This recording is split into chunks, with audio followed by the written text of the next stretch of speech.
திருவாரூரில் பிறந்தாலே முக்தி, காசியில் இறந்தால் முக்தி, திருவண்ணாமலையை நினைத்தாலே முக்தி.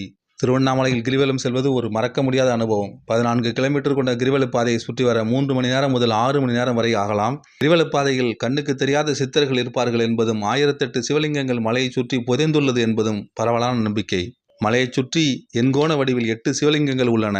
இந்திரலிங்கம், அக்னிலிங்கம், யமலிங்கம், நிருதிலிங்கம், வருணலிங்கம், வாயுலிங்கம், குபேரலிங்கம், ஈசானியலிங்கம் என ராஜகோபுரத்தின் அருகில் இருக்கும் திருவண்ணாமலையின் காவல் தெய்வமான பூதநாராயணரை அனுமதி பெற்ற பின்பே கிரிவலம் செய்ய வேண்டும் என்பது ஐதீகம். அருணாச்சலேஸ்வரரை முதலில் வணங்கிவிட்டு பின்னர் கிரிவலம் செல்வது நல்லது. ஏனெனில் கிரிவலம் முடிந்த பிறகு களைப்புடன் சுவாமி தரிசனம் செய்வதை தவிர்க்கலாம். தவிர இரவு நேரத்தில் கிரிவலம் முடிந்தால் சுவாமி தரிசனம் செய்வதும் சாத்தியமில்லை. பார்வதி தேவியும் முனிவர்களும் தேவாதி தேவர்களும் சுற்றி வந்த இந்த அற்புத திருவண்ணாமலை கிரிவலத்தை நாமும் சுற்றி வருவோம். அருணாச்சலேஸ்வரரின் அருளை பெறுவோம்.